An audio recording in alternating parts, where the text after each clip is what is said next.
नमस्कार दोस्तों, स्वागत है आपका डीबी लाइव के इस खास कार्यक्रम में। मेरे साथ हैं स्क्रीन पर लखनऊ से वरिष्ठ पत्रकार सिद्धार्थ कलहस जी। बहुत-बहुत स्वागत है सर आपका कार्यक्रम में। और तमाम मुद्दे इस समय हैं, राजनीतिक मुद्दे भी हैं, छात्रों से जुड़े मुद्दे हैं और उन सब के राजनीतिक प्रभाव, राजनीतिक असर की भी चर्चा हो रही है।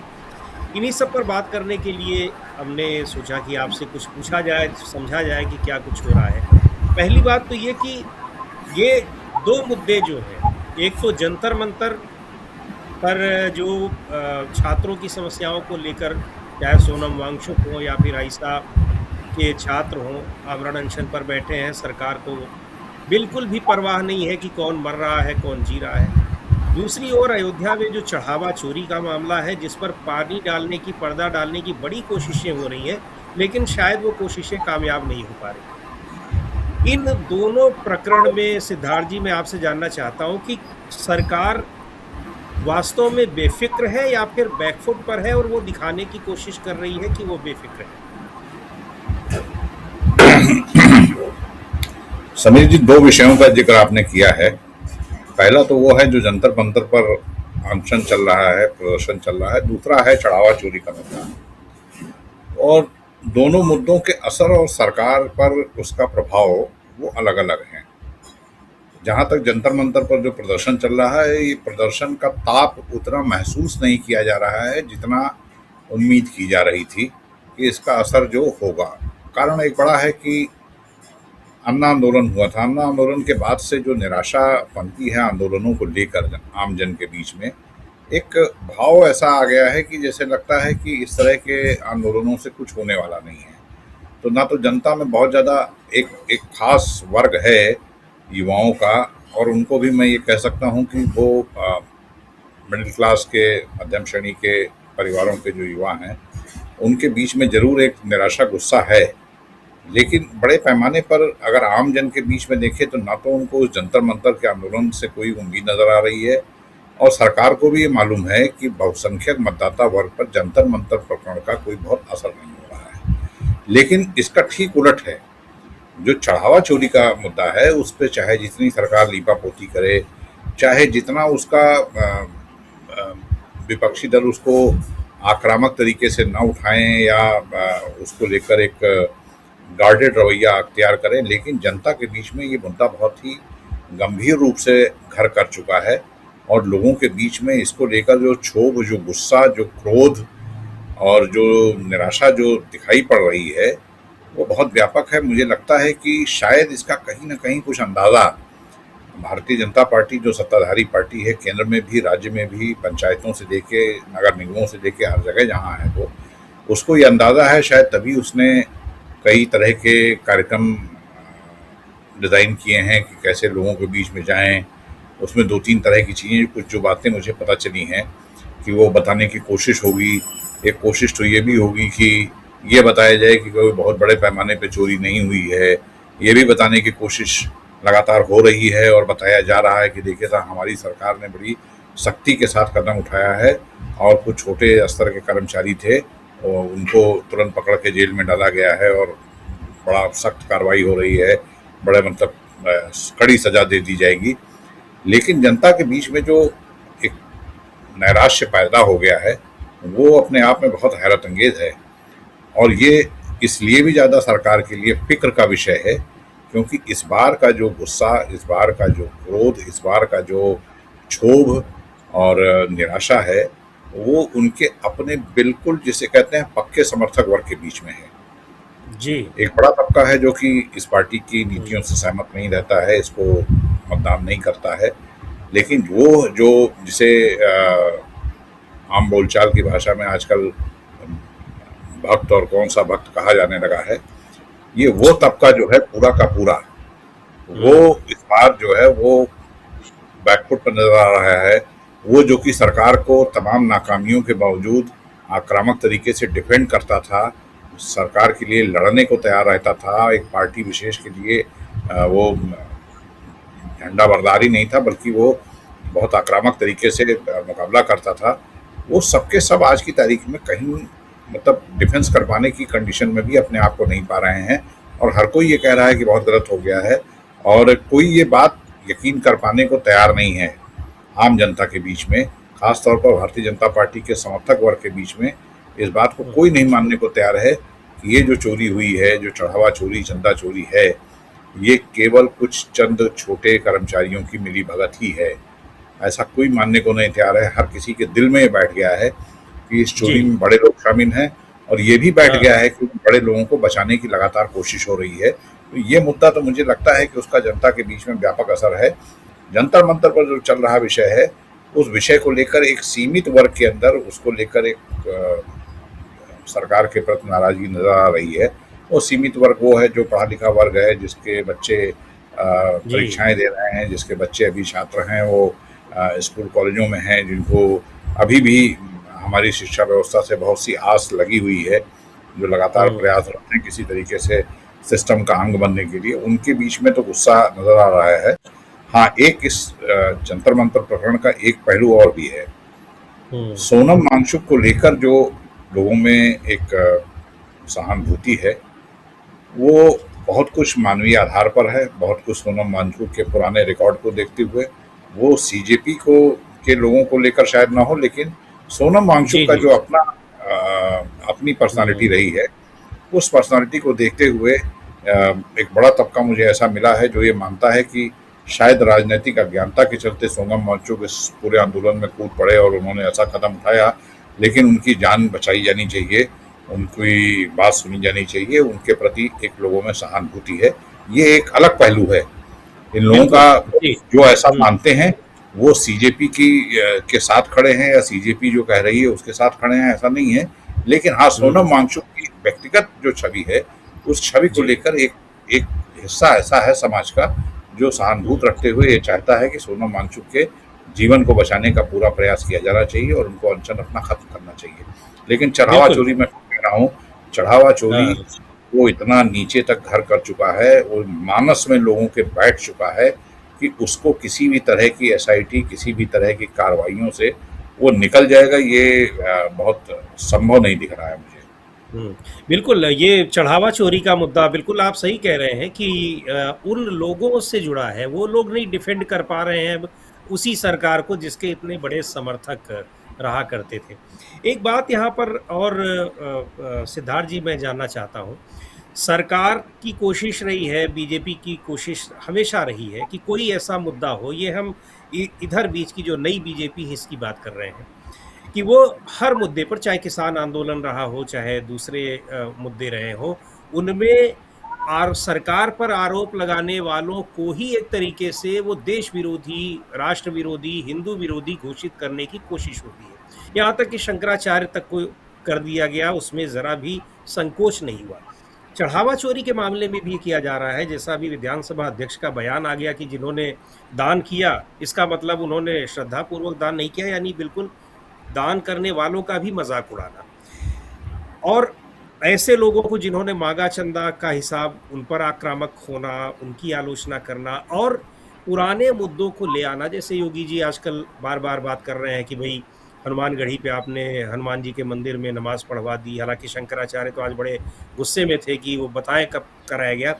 तो मैं ये जानना चाहता हूँ कि ये जो आक्रामकता है, ये कहीं से बीजेपी को कुछ राहत पहुँचा रही है या फिर ये और भी ज़्यादा बैकफ़ायर कर रही है? समीर जी, इस बात से मुझे भी हैरानी हुई कि आमतौर पर भारतीय जनता पार्टी जो डैमेज कंट्रोल एक्सरसाइज होती है इनकी, हुँ, वो भी बड़े ऑफेंसिव तरीके से होती है और वो कई बार उसमें कामयाब हो जाते हैं। वो जी, साबित करने में कामयाब हो जाते हैं कि किसान देशद्रोही हैं। वो उनको कोई हाँ, मिल जाता है जो लाल किले पे झंडा लगाने की कोशिश करता है और वो बता देते हैं कि इसमें कौन है। वो एक टूल किट हुँ, का शब्द का प्रयोग करते हैं और बताते हैं कि साहब, अब इस पूरे प्रकरण में दरअसल दिक्कत कहाँ हो गई, और शायद हुँ, इसलिए या तो हो सकता है कि डैमेज कंट्रोल की जो इनकी मशीनरी है, वो डैमेज कंट्रोल की मशीनरी पुरानी पड़ गई हो या उसके तरीके पुराने हों, उसमें नवाचार ना हुआ हो, इनोवेशन ना हुआ हो, वो भी एक कारण हो सकता है। लेकिन एक चीज़ और मैं देख रहा हूँ कि दरअसल इस पूरे प्रकरण में ना तो कहीं मुसलमान हैं, ना जी, कहीं इसमें कांग्रेस पार्टी है, ना इसमें कहीं हुँ, नेहरू जी हैं। इसमें नेहरू जी की आत्मा भी उनको बधाई दे रही होगी कि भाई मैं कम से कम इस पूरे प्रकरण में नहीं हूँ।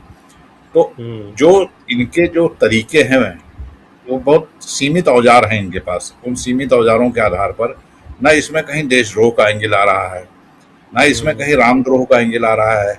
अब जैसे कि डैमेज कंट्रोल एक्सरसाइज के तहत कहा ना, चढ़ाने वाले, दान देने वालों की भावना पर सवाल खड़ा कर दिया। तो अब दान देने वाले तो कोई एक नहीं है।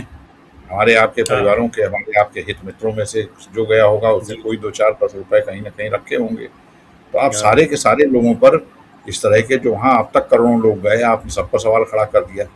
ये बैकफायर हुँ, करता है। और ये सारे आरोप जो लगाए, इन सारे आरोपों में नृपेंद्र मिश्रा, जो कि पूरा ऐसा जी, लगता था पूरे मंदिर का जो सब कुछ है वो सब उन्हीं के कर कमलों के द्वारा हुँ, किया जा रहा है, बनवा दिया है उन्होंने, उन्होंने ही सब, वही सब कुछ है। वो कह रहे हैं डाका डकैती हो रही थी। हुँ, उन्होंने सीधे सीधे कह दिया साहब, संघ ने 1500 आदमी वहां भर्ती किए थे, यानी संघ के जी, भी ऊपर सवाल खड़े कर दिए। अब वो एक संतोष दुबे हैं, ये तो पूरा उत्तर प्रदेश जानता है कि वो कार सेवक हैं, हाँ, और वो अपने आप को गर्व के साथ कहते हैं कार सेवक हैं। अब वो हुँ। सवाल खड़ा कर रहे हैं। वहीं का कोई खजांची रहा है महिपाल, वो कह रहा है, वहीं का जो इंजीनियर रहा है वो कह रहा है। इसमें कोई व्यक्ति बाहर का नहीं है। बृजभूषण शरण सिंह वहीं के रहने वाले उन्होंने, कह रहे हैं तो पहले दिन से हो रहा है सब कुछ।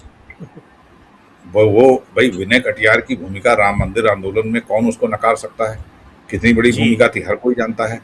स्वर्गीय हुँ, कल्याण सिंह जीवित नहीं है, नहीं तो शायद उनके मुंह से हम कुछ ऐसा ही सुनते जैसा विनय कटियार के मुंह से सुन रहे हैं। तो जो बिल्कुल, इस बार दिक्कत यही हो रही है कि डैमेज हुँ, कंट्रोल किसके खिलाफ करेंगे? क्या ये बताएंगे कि विनय कटियार रामद्रोही हैं? क्या ये बताएंगे कि संतोष दुबे जो है वो मस्जिद बचा रहा था, वो मंदिर नहीं गिरा रहा था, कार सेवक नहीं था? क्या ये बताएंगे हुँ, कि जो महिपाल था वो खजांची नहीं था यहाँ पे, वो जो है द्वारपाल था? हुँ, कोई भी व्यक्ति ऐसा नहीं है आरोप लगाने वाला और खुलकर आरोप लगाने वाला, हमला बोल देने वाला, जो कि इस हुँ, पूरे इकोसिस्टम से बाहर का हो। तो अब उसी इकोसिस्टम में आरोप लगाने वाले हैं, उसी इकोसिस्टम में आरोपी भी है, और उसी इकोसिस्टम से न्याय भी देने की कोशिश हो रही है। तो इन्हीं सब बातों को लेकर, और जनता, ऐसा नहीं है कि जनता इन सब चीजों को देख नहीं रही है। भाई हुँ, राम मंदिर का जी, मुद्दा उत्तर प्रदेश की राजनीति की धुरी रहा है पिछले 2-3 दशकों तक। तो बच्चा हुँ, बच्चा राम मंदिर के मुद्दे पर क्या कुछ हो रहा है इस पर पैनी निगाह रखता है। वो सब देख रहा है कि उसी इकोसिस्टम के लोग हैं, उन्हीं में कातिल है, उसी में गवाह भी है, और उसी में जज भी है।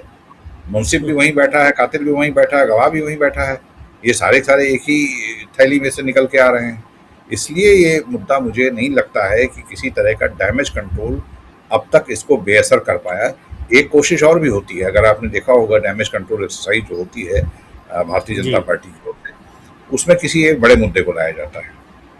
वो बड़ा मुद्दा भी लाने की कोशिश की गई, जौहर यूनिवर्सिटी को हुँ, गिरा दिया जाएगा। हाँ, लेकिन मैं वो जो भी नहीं देख चला। रहा हूँ कि उसका भी असर नहीं हो रहा है, बल्कि खुद इनके लोग ये कह रहे हैं कि भाई गिराने की जरूरत नहीं है। कोई भी अगर हाँ, शैक्षिक संस्थान है तो उसको क्यों गिराया जा रहा है? शैक्षिक संस्थान में जो कमियां हैं, शैक्षिक संस्थान में अगर गलत लोग बैठे हैं उनको निकाल बाहर करो। आज मैं देख रहा हुँ, था कि किसी वहाँ के कुछ लोगों ने ही, जो अल्पसंख्यक बिरादरी से ताल्लुक रखते हैं, उन्होंने तो ये तक कह दिया कि भाई आप संस्थान को मत खत्म करो, आप उसका नाम वीर सावरकर या दीनदयाल विश्वविद्यालय कर दो, लेकिन संस्थान चलता रहे। हाँ, तो जी, इसलिए मैं देख रहा हूँ कि डैमेज कंट्रोल एक्सरसाइज के जो औजार हैं, दरअसल वो औजार हुँ, भूथरे पड़ गए हैं, वो औजार जो है धार खो बैठे हैं, और वो औजार काम नहीं कर पा रहे हैं। नवाचार की कमी है, नए दिमाग की कमी है। मुझे लगता है कि कोई कोई भी, वो शेर है ना कि उल्टी पड़ गई सब तदबीरें, कुछ न दवा ने काम किया, वो कुछ उस तरह वाली जी, हालत हो चुकी है कि इसमें वो कोई दवा काम नहीं आ रही है। अज्ञे ने भी लिखा है ना कि अब ये उपमान महले पड़ गए हैं।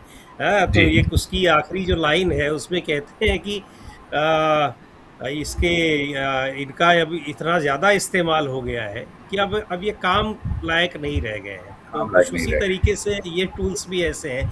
एक बात और, एक थ्योरी आ रही है और काफ़ी दमख़म है उस थ्योरी में, और जिसकी बात हो रही है सर, कि ये जो कुछ पूरा मामला आया है और एक के बाद एक वहाँ पर तमाम परतें खुल रही हैं, उनके पीछे कहीं न कहीं ये जो दिल्ली और लखनऊ की लड़ाई होती है बीजेपी में, वो भी एक बड़ा कारण है। और साथ ही इस समय बीजेपी और आरएसएस के भीतर की जो दूरियां हैं, वो दूरियां भी इस मामले को उजागर करने में काफ़ी कारगर रही हैं। क्या किस तरीके से आप इसको इसमें इन बातों में कितना दम देते हैं? देखिए समीर जी, आपने पूर्व के कई संस्थानों के लिए काम करते वक्त काफ़ी कुछ उत्तर प्रदेश में काम किया है और उत्तर प्रदेश की बहुत सारी खबरें की हैं। और पिछले कुछ वर्षों में उत्तर प्रदेश में जिस तरीके से मीडिया का हाल है वो भी आप देख रहे हैं। हुँ, आपने इस बात को महसूस किया होगा कि इस समय सुसंगठित रूप से सरकारी प्रयासों के या सरकारी कवायद के बिना हुँ, इतनी माइन्यूट डिटेल्स, इतनी महीन जानकारियां निकाल कर लाना, उनको प्रचारित प्रसारित कर देना, ये संभव किसी तरीके से दिखता नहीं है। जब बड़ी से बड़ी घटनाओं को दबा दिया जाता है, ऐसे में खुद पुलिस का ये बताना कि आ जाइए आप लोग, कूड़े के ढेर से पैसे बरामद किए जा रहे हैं, इस जगह पर रेड डाली जा रही है, इन लोगों के द्वारा इतना कुछ किया जा रहा है, जिस तरह की सेलेक्टिव लीकेज एसआईटी की गोपनीय रिपोर्ट की होने लगती है। और चंपत राय ने तो अपनी चिट्ठी में इस बात को लिख दिया। तो अंतर विरोध तो हैं, और वो अंतर विरोध वो साफ साफ नजर आ रहे हैं कि इसमें क्रॉस पर्पजेस पर काम करते हुए दिख रहे हैं।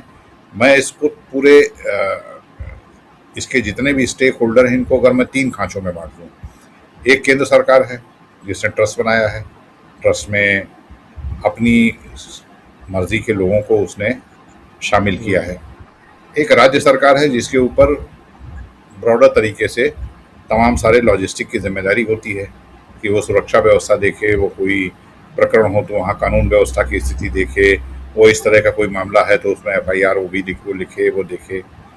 एक तीसरा पक्ष है इसमें, आरएसएस, जिसने शायद देश का पहला ऐसा हुँ, कोई बड़ा मंदिर है जिस पर पूरा पूरा कंट्रोल उसका है। जी। बाकी ऐसा हुँ, कोई मंदिर नहीं है जिस पर उसका इस तरह का कंट्रोल हो। ये एक ऐसा मंदिर है जहाँ उसका कंट्रोल हो। तो ये जो तीन अलग अलग इसके अंग हैं, उन तीनों अंगों में जो अंतर विरोध है, उन अंतर विरोधों के चलते इस पूरे कांड की एक एक माइन्यूट डिटेल सेलेक्टिव तरीके से मीडिया में आती रही और लगातार उसके बारे में रिपोर्ट किया जाता रहा है। ये मैं हुँ, देख रहा हूँ। आप देखें, एक तरह की खबरें सभी जगह, भाई अगर मान लिया कोई इन्वेस्टिगेशन कर रहा है तो एक ही तरह की खबर क्यों हर जगह आती है, एक तरह जी, का नैरेटिव चलाया जाता है। तो जाहिर सी बात है कि जो केंद्र राज्य के जो अंतर्विरोध हैं, उन केंद्र राज्यों के अंतर्विरोध ने इस पूरे प्रकरण को इस स्तर तक पहुंचाने में, यहाँ तक उसका खुलासा कर देने में उसकी बड़ी भूमिका रही है। या नृपेंद्र मिश्रा कहाँ पहले क्या करते थे, कैसे वो इस ट्रस्ट में शामिल होते हैं, कैसे उनको इतनी हुँ, महत्वपूर्ण जिम्मेदारी दी जाती है, किसके द्वारा दी जाती है। और वो कहते हैं ना, हमने आपने नहीं कहा, आपने खबरें लिखी होंगी लेकिन आपने ये डकैती शब्द का प्रयोग आपने नहीं किया ना, किसी ने जी, नहीं किया। ये तो वहीं से आता हुँ, है ना। उसके बिल्कुल। बाद तो हर कोई स्वतंत्र है भाई कि जब नृपेंद्र मिश्रा जो उस पर दारोमदार है पूरे मंदिर का, अगर वो कह देते हैं कि वहाँ डाका पड़ रहा था, डकैती हो रही थी, तो ये जी, सारी चीजें इस बात की तरफ साफ इशारा करती हैं कि क्रॉस हुँ, पर्पजेस पे काम कर रहे हैं।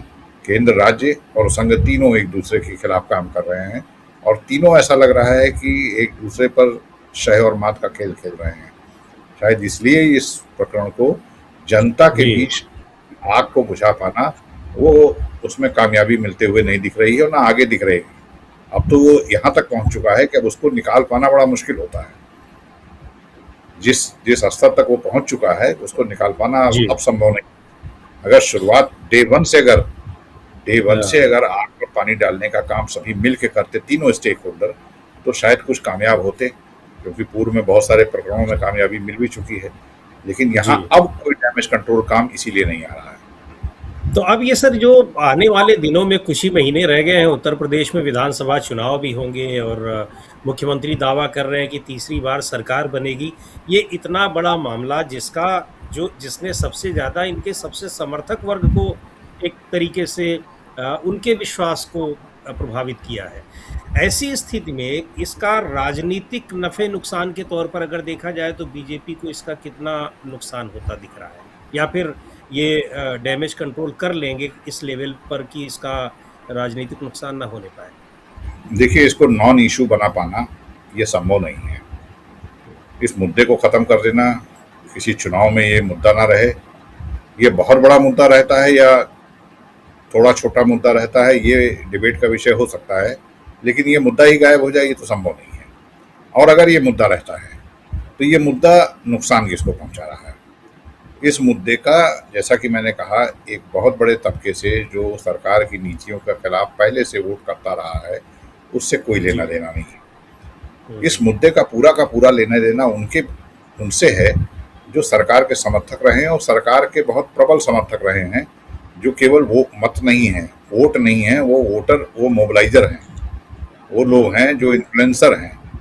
तो वो लोग ऐसी कंडीशन में अपने अतिरिक्त किसी और को इन्फ्लुएंस करके कहें कि हाँ वोट डालना है तुम्हें, ये संभव नहीं है। ये अपने आप में बड़ा नुकसान है। ये उस श्रेणी के लोगों को ज़्यादा प्रभावित करते हुए ज़्यादा आहत कर रहा है, जिस श्रेणी के लोग किसी भी कीमत पर भारतीय जनता पार्टी की सरकार बनवाने के लिए जी जान से खड़े रहे, तमाम नुकसान उठाकर भी। ऐसी दशा में उनसे आप कैसे ही उम्मीद कर सकते हैं कि वो फिर से उसी दमखम के, फिर से उसी जोश के साथ, फिर से उसी उत्साह के साथ वो खड़े होंगे और कहेंगे कि हुँ, नहीं, चढ़ावा चोरी हुई है, चंदा चोरी हुई है, लेकिन फिर भी हम सरकार बनवाएंगे। ये ऐसा हुँ, संभव होते नहीं दिख रहा है। तो जाहिर सी बात है कि फायदा किसको कितना हो रहा है ये एक अलग विषय हो सकता है, लेकिन नुकसान किसको हो रहा है ये स्पष्ट दिख रहा है। और अगर नुकसान ना जी, होता तो ये मल्टी लेयर स्ट्रेटजी जो बनाई जा रही हैं कि संघ की हुँ, अलग टीमें जाएंगी, भारतीय जनता पार्टी के कार्यकर्ताओं की अलग टीमें जाएंगी, लोगों के घर तक पहुंचेंगी, लोगों के गांव तक पहुंचेंगी, लोगों को कैसे कैसे कन्विंस करेंगी, ये हमको ये साफ है कि उस नुकसान की आशंका है। इसलिए उसको मिनिमाइज करने का प्रयास है। वो प्रयास सफल होता है असफल होता है वो आने वाला समय बताएगा, लेकिन मुझे ऐसी जी। उम्मीद कम दिखती है कि वो कोई बहुत सफल प्रयास होने जा रहा है। ये उसके बावजूद जो चढ़ावा चढ़ाने वालों को या वहाँ पर श्रद्धालुओं के ऊपर ही इस तरह आक्रामक हो जाना और जो लोग आरोप लगा रहे हैं उन पर आक्रामक हो जाना, तो फिर नुकसान की आशंका होने के बावजूद अगर ये आक्रामकता दिखा रहे हैं, तो फिर कौन-सा ऐसा ये कॉन्फिडेंस इनके अंदर है कि राजनीतिक नुकसान नहीं होने पाएगा या फिर ये उसको कंट्रोल कर लेंगे? या इनको अभी भी ये उम्मीद है कि इन सब के बावजूद कुछ ऐसा वर्ग है, मतदाता वर्ग, जो इन्हीं को वोट देने के लिए मजबूर है? ये इस तरह का कॉन्फिडेंस है या फिर ये सारी चीज़ें केवल दिखावे के लिए हो रही हैं? अंदर से देखिए ये बिल्कुल अति खुले हुए हैं। देखिए समीर जी, ये अति आत्मविश्वास है। कुछ पहले के उदाहरण रहे हैं कि इनको लगता है कि हम तमाम आरोपों और सबके बावजूद हम चुनाव जीत कर दिखाते हैं। वो एक अति आत्मविश्वास है। हो सकता है कि मशीनरी पर इस कदर विश्वास हो कि साहब जनता चाहे ना चाहे लेकिन चुनाव हम जीत लेंगे, ये भी एक विश्वास कहीं ना कहीं से होगा। हो सकता है वो सच्चाई हो या ना सच्चाई हो, लेकिन कहीं ना कहीं एक विश्वास होगा। लेकिन मुझे आते आत्मविश्वास दिखता है कि इतनी बड़ी घटना हो जाने के बावजूद अगर आप अब भी ये ताल ठोक कर कह रहे हैं, और कई बार हुँ, इसी अति आत्मविश्वास में इस तरह की भूलें और होती हैं, जैसे कि आज सभी दान देने वालों को कटघरे में खड़ा कर दिया जाता है, या जो जी। कोई भी आरोप लगाता है उसके बारे में उलूल जुलूल बातें कही जाती हैं। ये सब हुँ, आत्मविश्वास की वजह से है, जिसका नुकसान के अलावा कोई फायदा नहीं होने वाला है। तो मुझे इस ये डाई आउट हो जाएगा, ये आग बुझ जाएगी, इसका कोई असर नहीं होगा, ये बात कहना अपने आप में खामख्याली है। इसमें कोई हुँ, सच्चाई नहीं है कि कहीं से ये आग बुझ जाएगी, कहीं से ये कोई मुद्दा नहीं रह जाएगा, कहीं से लोग इन सारी बातों को भुलाकर हमारे पीछे उसी तरह लामबंद खड़े हो जाएंगे। ये इन बातों की कोई संभावना मुझे दूर दूर तक नज़र नहीं आती है। डैमेज कितना होगा, कितने फीसदी होगा, लेकिन डैमेज होने जी। जा रहा है। इस डैमेज से कोई बचा ना पाना वो बहुत टेढ़ी खीर है। बिल्कुल, ये बहुत महत्वपूर्ण बात आपने कही कि और ये अब चूँकि इतना नज़दीक भी आ गया है इलेक्शन, तो इसको नॉन इश्यू बना पाना बड़ा मुश्किल होगा। यानी ये बड़ा मुद्दा रहेगा और ये मुद्दा है जो बीजेपी को नुकसान पहुँचाएगा। अब देखना है कैसे वो डैमेज कंट्रोल करते हैं, लेकिन अभी तक जो डैमेज कंट्रोल की उनकी कोशिशें हैं, वो और ज़्यादा उसको डैमेज करती हुई दिखाई पड़ रही हैं, ऐसा लगता है और आपका भी मुझे लग रहा है कहना यही है। देखते हैं क्या कुछ होता है। बहुत-बहुत शुक्रिया सिद्धार्थ कलहंस जी, आपने इस कार्यक्रम में हमसे बात की, बहुत सारे मुद्दों पर चर्चा की और बहुत नई जानकारी आपके ज़रिए हमको मिली कि क्या कुछ चल रहा है। एक ये भी बड़ी महत्वपूर्ण बात कि ये चढ़ावा चोरी को कोशिश भले कर रहे हों कि ये कमज़ोर होता जाए, लेकिन ये मुद्दा कमज़ोर होने वाला नहीं है। बहुत-बहुत शुक्रिया सर, नमस्कार।